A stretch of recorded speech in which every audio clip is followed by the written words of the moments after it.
బాపట్ల జిల్లా బల్లికొరవ మండలం బల్లికొరవ గ్రామంలో ఉన్న గ్రానైట్ క్వారీకి సంబంధించి జరిగిన ప్రమాదానికి సంబంధించి 16 మంది ఆ క్వారీలో పనిచేస్తూ ఉన్నారు. ఆ 16 మంది క్వారీలో పనిచేస్తూ ఉన్నప్పుడు ఏదైతే మట్టి పెడ్డలు వచ్చి బండరాల మీద పడి అందులో అక్కడే 4 చనిపోవడం, మార్గ మధ్యలో 2 చనిపోవడం జరిగింది. అయితే మిగతా 10 మందికి కూడా తీవ్ర గాయాలైనాయని కూడా చెప్పుకోవచ్చు. ఏదైతే చనిపోయిన బాధితులకు సంబంధించి నసరాపేట ప్రైవేట్ హాస్పిటల్ అయితే తీసుకొచ్చారు. అయితే ఏదైతే గాయపడ్డ కార్మికులు ఉన్నారో ఆ కార్మికులను కూడా మెరుగైన వైద్యం కోసం నసరాపేట ఒక ప్రైవేట్ హాస్పిటల్లో జాయిన్ చేసి మెరుగైన వైద్యం అందిస్తున్నారు. అయితే ఏదైతే ఈ ఘటనకు సంబంధించి గాయపడిన ఉన్న కార్మికులని పరామర్శించడానికి బాపట్ల కలెక్టర్ మురళి అయితే ఇలా హాస్పిటల్కి అయితే వచ్చాడు.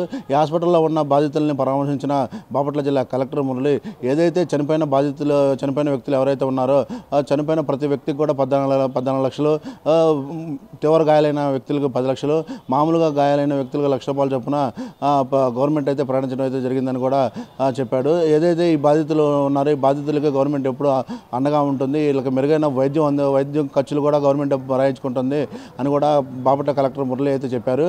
అయితే దాంతోపాటుగా ఏదైతే ఆ క్వారీకి సంబంధించి ఈ ప్రమాదం ఎలా జరిగింది ఏందనే దాని మీద కూడా ఆ క్వారీకి సంబంధించి మినిస్టర్కి అయితే పూర్తిగా నివేదిక ఇవ్వమని కూడా ఏపీ ముఖ్యమంత్రి సీఎం చంద్రబాబు నాయుడు అయితే కలెక్టర్కి అయితే ఆదేశాలు జారీ చేయడం జరిగింది.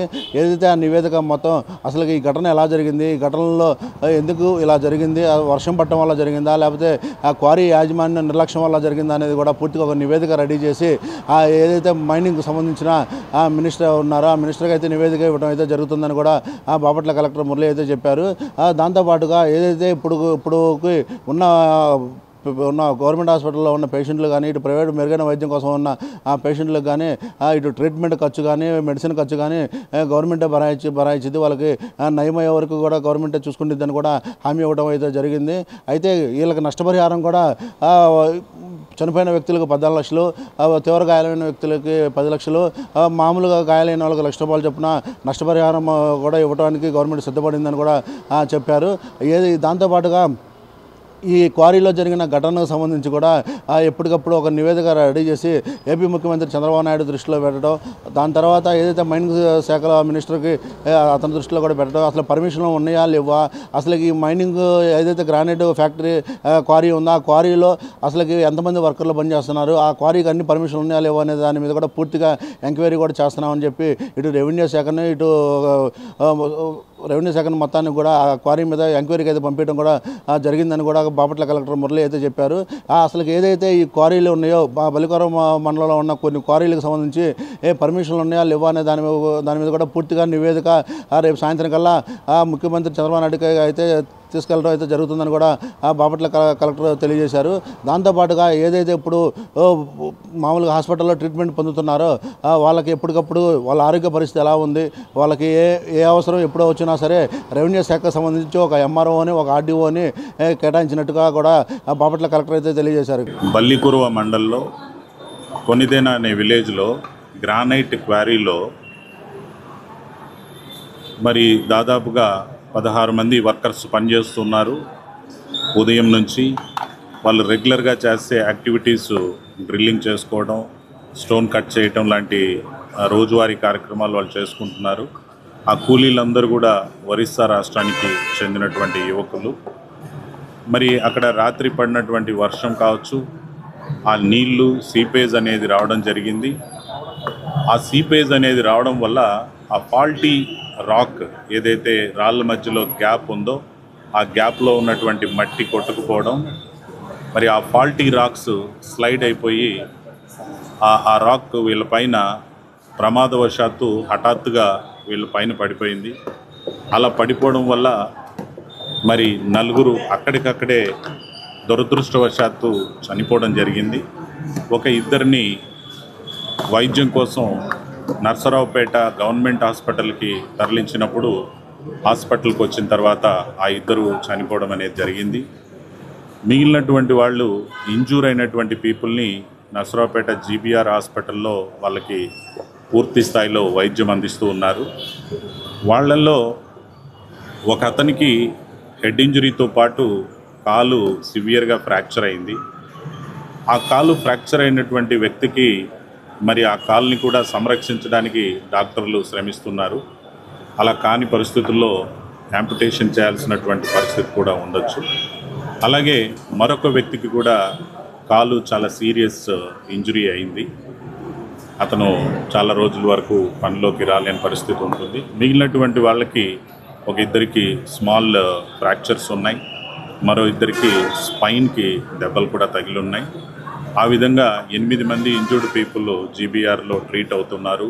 6 చనిపోయారు. చనిపోయినటువంటి వాళ్ళకి ఒక్కొక్కరికి మనము మైనింగ్ యాజమాన్యం తరఫు నుంచి 14 లక్షల రూపాయలు ఒక్కొక్క వ్యక్తికి చనిపోయిన కుటుంబానికి ఇచ్చే విధంగా honourable chief minister Shri Nara Chandrababu Naidu garu చాలా సీరియస్గా ఈ విషయాన్ని పరిగణలోకి తీసుకున్నారు. ఆయన కలెక్టర్గా నాతో స్వయంగా మాట్లాడుతూ ఎవరిని కూడా ఉపేక్షించేది లేదు, పూర్తి స్థాయిలో విచారణకి ఆదేశించి తప్పు ఎవరిదున్నా కూడా కఠినంగా శిక్షించాలని చెప్పి ఆదేశాలు ఇచ్చారు. నేను మా సూపరింటెండెంట్ ఆఫ్ పోలీస్ ఇద్దరం కూడా అన్ని ప్లేసెస్ని తిరుగుతూ ఇక్కడ ఈరోజు ఇంజూర్డ్ పర్సన్స్ దగ్గరికి రావడం జరిగింది. మరి ఆనరబుల్ సీఎం గారి ఆదేశానుసారంగా క్రిమినల్ కేసు బుక్ చేయడం జరిగింది. దాని దర్యాప్తు కొనసాగుతూ ఉంది. అదేవిధంగా మైన్ సేఫ్టీ డిపార్ట్మెంట్ వాళ్ళు కూడా దీనికి సంబంధించినటువంటి దర్యాప్తు కొనసాగిస్తున్నారు. దాని ప్రకారంగా మనము ఫైనల్గా దాని రిజల్ట్ని బట్టి యాక్షన్ తీసుకోవడం జరుగుతుంది. అదేవిధంగా ఈ చనిపోయినటువంటి కుటుంబాలకి పూర్తి స్థాయిలో ప్రభుత్వం మద్దతు ఇవ్వాలి, పూర్తి స్థాయిలో ప్రభుత్వం సహాయం చేయాలి అని చెప్పి ఆనరబుల్ సీఎం గారి ఆదేశానుసారంగా మన జిల్లా ఇన్ఛార్జ్ మినిస్టర్ కొలుసు పార్థసారథి గారు, అదేవిధంగా మన జిల్లా మంత్రివర్యులు శ్రీ గోటిపాటి రవికుమార్ గారు, వీళ్ళందరూ కూడా మేమందరము ఆ యాజమాన్యాన్ని గట్టిగా మాట్లాడి ప్రతి కుటుంబానికి చనిపోయిన వాళ్ళకి 14 లక్షల రూపాయల ఆర్థిక సహాయం వెంటనే జరిగే విధంగా వాళ్ళ పార్థివ దేహాలని కూడా వెంటనే మనము వాళ్ళ సొంత గ్రామాలకి తరలించి వాళ్ళ కుటుంబానికి ఆ సహాయాన్ని అందించి ఆ కుటుంబాలని ఆదుకునే విధంగా చేయడం అనేది జరిగింది. అదే ప్రకారంగా మరి ఎవరైతే సీరియస్గా ఇంజూర్ అయినట్టున్నారో ఈరోజు ఒక అతనికి కాలు చాలా ఇబ్బందికరమైనటువంటి పరిస్థితి నేను ఇప్పుడే చూశాను. చాలా బాధపడుతున్నాను నేను కూడా. అతన్ని చూసినప్పుడు ఆ కాలు కూడా తొలగించే పరిస్థితి రావచ్చు అనేటువంటి పరిస్థితి. మరొక ఆయన పరిస్థితి కూడా అదే విధమైన పరిస్థితి. వాళ్ళిద్దరికీ కూడా చెరొక 10 లక్షల రూపాయలు ఆర్థిక సహాయాన్ని ఇవ్వడానికి యాజమాన్యాన్ని మనము గట్టిగా ఆదేశాలు ఇచ్చాం. అదేవిధంగా మిగిలినటువంటి వాళ్ళు సీరియస్ ఇంజరీస్ ఉన్నాయి. వాళ్ళకి డాక్టర్లు చెప్పిన దాన్ని బట్టి ప్రాణాపాయం లేదు, అవుట్ ఆఫ్ డేంజర్. కానీ వాళ్ళు మళ్ళీ పనిలోకి రావాల్సిన పరిస్థితి అంటే చాలా నెలలు పడుతుంది. కాబట్టి వాళ్ళకి చెరొక 10 లక్షల రూపాయలు ఆర్థిక సహాయాన్ని మేము ఒప్పించి ఇప్పిస్తున్నాము. మైనింగ్ యాక్టివిటీ అభివృద్ధి జరిగే క్రమంలో ఏ సమాజంలోనైనా మైనింగ్ జరగాల్సిందే. మైనింగ్ జరగకుండా అభివృద్ధి సాధ్యం కాదు. మైనింగ్ జరిగే క్రమంలో సేఫ్టీ కూడా చాలా ముఖ్యం ఉంటుంది.